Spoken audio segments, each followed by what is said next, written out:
Hey, do you ever see homes lit up at night and wonder what the lights in the windows say about those inside? In this video, I want to explore how different types of lights can reflect different ways that our creative spirit shows up in the world. I've been thinking about three broad tendencies that people often have when engaging with the world through their creative energy. And I've, kind of packaged them or distinguished these orientations or these archetypes as the host, the artisan, and the entertainer. I'm not just talking about people who we might kind of think of as creative, but rather these are sort of representing orientations to the world that we see demonstrated across a whole variety of contexts where humans are. So the host is the warm, glowing light through the window, inviting, welcoming, and safe. The artisan, the carefully strung lights, thoughtfully hung, intentionally done, and inspiring. The entertainer, the projected lights, bold and emblazoned on the environment around them. The image of light is very much on my mind at the moment because I'm recording this in December during Advent, time of year where neighbourhoods are full of houses with festive lights, in the windows, on trees, hanging from roofs. I really do enjoy just taking little evening strolls through the neighbourhood, getting a sense of what people are dressing their homes in. And it's been making me really think about these distinctions. So starting with that warm glow of light that we see in the window of a house at night, there's something comforting about arriving somewhere with its lights on. It communicates something like a beacon, a sense of connection. Perhaps it tells us that we're welcome if we're expected, or that we're not alone if we're simply looking for refuge. In movies, we see this image when someone is lost or they're seeking help and they kind of stumble upon a house, maybe in the forest or something like that, where there's this welcoming glow, this promise of safety and warmth and maybe sustenance.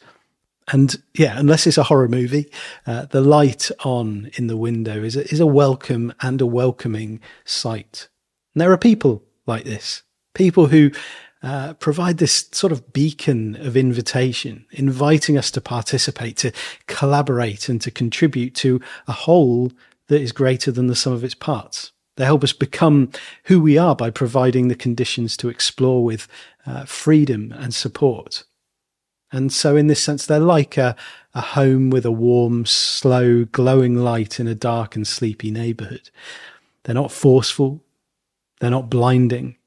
And they don't make demands based on preconceived expectations and standards and critical judgments. Maybe you can think of someone like that. Someone whose presence feels like an invitation to be more of who you are.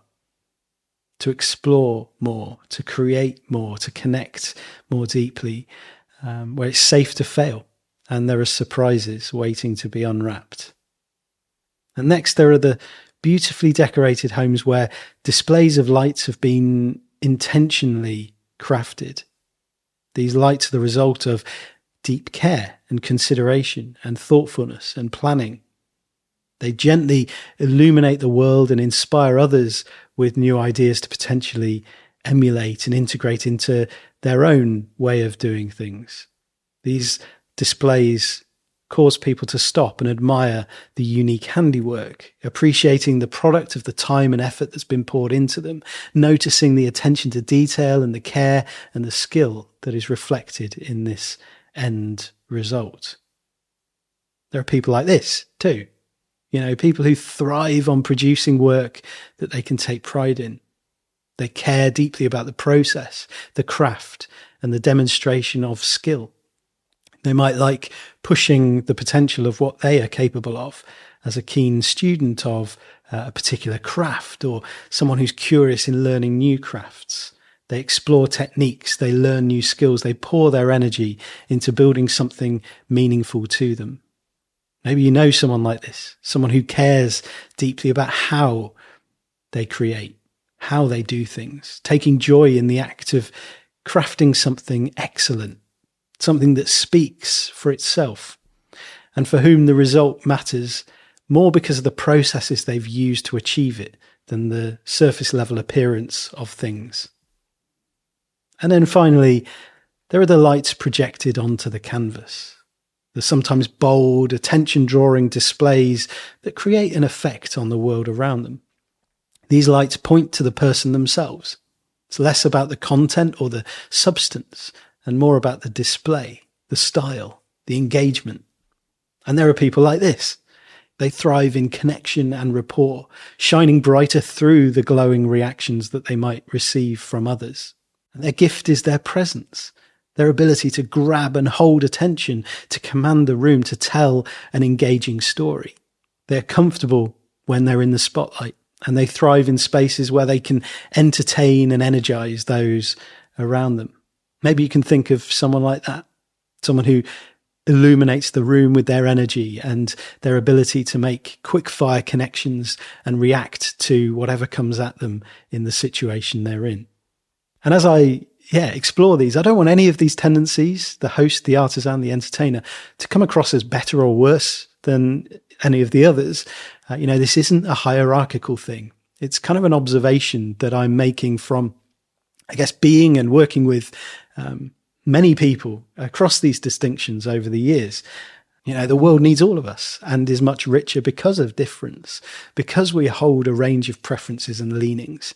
It's that rich tapestry thing, isn't it? The rich tapestry that makes life both unbearably frustrating at times when we're like, you're so different to me. What's wrong with you? But also incredibly beautiful at the same time. But what happens when we find ourselves in situations and environments that don't match our natural creative leaning, that tendency that we might have, whether that is in the direction of the host, the artisan, or the entertainer? Consider being a host, for example, in an artisan-centric world. Hosts, those who thrive through creating spaces and opportunities for collaboration and playful exploration for other people to shine. They may internalize this leaning as a deep inadequacy.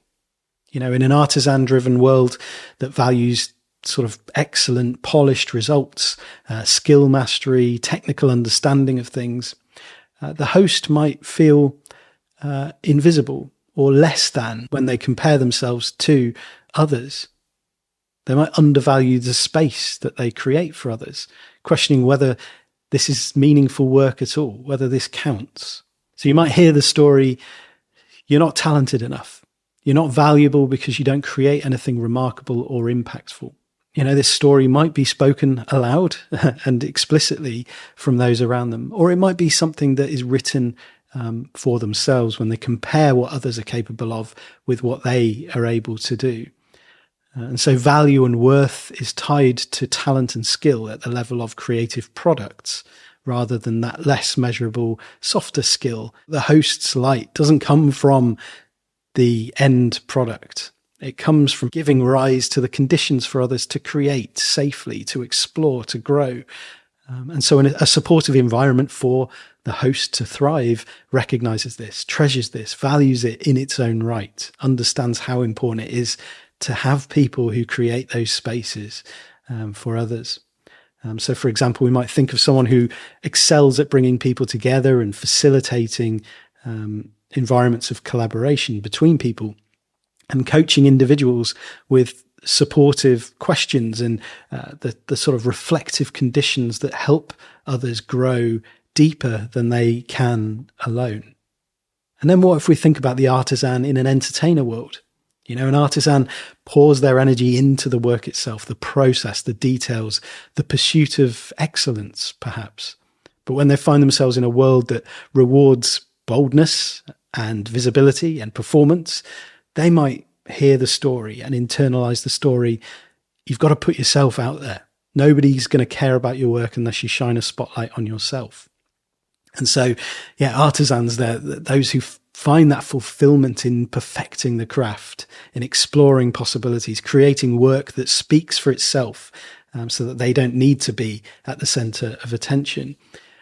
They might, in this entertainer-centric world feel forced to perform, to self-promote, to push themselves into the forefront of the spotlight in ways that feel completely jarring and unnatural. And this story might cause them to question the value and the purpose of their craft at all. And they might feel forced to present themselves rather than their work. And that might feel disingenuous and a little bit like, oh, I don't enjoy doing this at all. And over time, this can lead to burnout. It can lead to frustration. It can lead to a sense of disconnection between them and the creative purpose and the creative joy that they have when they are engaged in their craft, in their work. And it might also ultimately lead to cynicism and resentment as they see people who are more comfortable promoting themselves, receiving opportunities that they know they would be better skilled for. And yeah, that can lead to a sort of embitterness. So a supportive space allows artisans to focus on the work itself without demanding that they perform for attention, that their work is only valuable if they themselves put themselves into the spotlight. And so it would be creating opportunities for the work to be seen and valued without requiring them to do that. Others can advocate for the work of the artisan, ensuring it reaches people, it speaks to the right people, and it sort of respects their natural inclination towards this quiet dedication so that they can focus on what matters most and what the whole of humanity benefits from most, which is when they can focus on, the excellence, the pushing of the boundaries towards better and better craftsmanship.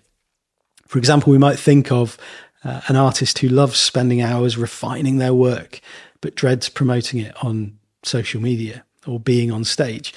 And we might think of platforms like Patreon as good examples of how we can directly support people who, do work that we care about, and finding ways that we can sort of financially support them and also promote them more naturally, so that they can keep doing what they do. And as dedicated fans, we can be part of sharing the work with the world and spreading it. And then we might think of the entertainer in a host world. So an entertainer, they shine, they illuminate things when they connect with others, when they grab and hold attention and dance with the social energy in the space around them. But in a world that values quiet patience and subtle connection, they might start to hear the story and embody and integrate the story. You're too big for your boots. You take up too much space. You're an attention-seeking show-off. And so they might start to believe that the enthusiasm that they have and this sort of gregariousness, the boldness, the charisma is a flaw rather than something that can be a gift within a social context. And this might lead them to shrink their personality. They might start to lose confidence in who they are or become disconnected from the true parts of themselves within. And so a supportive space would recognize the entertainer's ability to bring that energy and that sort of cohesion and the joy and the gluiness and life to a group. And it would validate this as valuable and appreciated. And so at the same time, sort of balancing the need for those in that shared space with opportunities for that entertainer to step up, to step forward and to own their light in that environment and to bring light to those sharing that space. And a supportive environment would have clear boundaries and awareness without shaming the natural way of being in the entertainer, helping them thrive while giving them the opportunity to respect and connect with others in ways that everybody's sort of on board with. For example, we might think of, the charismatic performer in a team context. And while the team might need that sort of quiet, reflective time to explore and to build and to develop whatever it is that they are working on, the supportive team space would also allow that entertainer to step up and take the lead during the moments that their energy and enthusiasm is really valuable and required. And so working with them in service of that shared goal or vision that the team has at the heart of it, rather than sort of falling into this battle for the spotlight, or this battle over, who's the center of attention here. And it's also worth considering that the fact that, we might lean towards one of these creative energies more than the others. It might be, I feel more like the host or the artisan or the entertainer. It doesn't mean we're defined by it. Different contexts and relationships or seasons of life can sort of bring out other aspects of our creative spirit. And so we might find ourselves kind of slipping between them, or swaying between these different tendencies to some degree. You might be primarily inclined towards being the host, focusing on creating spaces for others to thrive. But actually you find yourself tapping into your inner artisan with a particular creative project or craft or interest, or there's something that you're curious about, and you just find yourself moving deeper into a rabbit hole with it. And actually that sort of sparks to life this inner artisan in you. Or you might be an artisan who discovers the joy of stepping into the entertainer role for a specific purpose. For example, a musician performing on stage. If the performance is the craft, they might embody a role where the artisan is happy to stand in the spotlight and receive adulation from an audience, because they are stepping into this necessary way of expressing a particular craft or whatever. The point isn't to box ourselves into these things. It's to allow them to illuminate who we are, and to help us recognize where our natural energy feels most alive, and to recognize the impact of the environment around us and the conditions that we are in, how conducive that is for allowing our sort of natural tendencies to shine, and to live and to breathe, and to appreciate how these different ways of being impact us and those around us. Speaking of which, I think, not only might we struggle when our creative energy feels out of place, but we can also be part of that in failing to see and appreciate the ways that others bring their creative light into the world. If you're a host, it might be really hard to understand why an artisan seems so fixated on the tiny details of something, for example. Or if you're an artisan, you might find it hard to imagine why on earth an entertainer feels the need for so much attention. And if you're an entertainer, you just might not get why a host seems so comfortable sitting quietly in the background, allowing others to take the spotlight. And these stories get reinforced in our social settings as well. Families, for example, might judge a certain way of being as more or less valuable than the others. We might hear stories from that context about sort of looking at others and judging them with harsh words or critical words. And then that encourages us to internalize a story about what it is safe to be and what it is unsafe to be. Also sort of movements and social circles, wider social circles that we belong to, might prioritize one of these sort of orientations over the others. And even our national identities, the stereotypes that we embody and conform to, might value one of these stories more than the others. And as such, we might not really appreciate the importance of what feels different from our natural way of being, or the socially conditioned, the acceptable way of being. And we might look at someone with a different leaning and think, that's not natural. You're not being normal, or you're being disingenuous in some way. And actually pausing to reflect on this, on the assumptions that we make about other people's motives and drives and values and goals, can really help us understand and appreciate the full spectrum of creative energy. Because the truth is, we need all of it. The host, the artisan, the entertainer, they each illuminate the world in their own way. And when we create space for all of these creative spirits to shine and to glow, we allow that spectrum of human creativity to express itself through our collective experience together. And I like that. Do you see yourself in any of these descriptions? Are you a host an artisan, an entertainer? And have you ever found yourself in a world that doesn't quite match your natural tendency? And what was the impact of that on you? I'd love to hear about your experiences. Please do drop a comment below or drop me a message and let me know. It'd be great to keep this conversation going. All right, I will be back again soon. Take care. Bye-bye.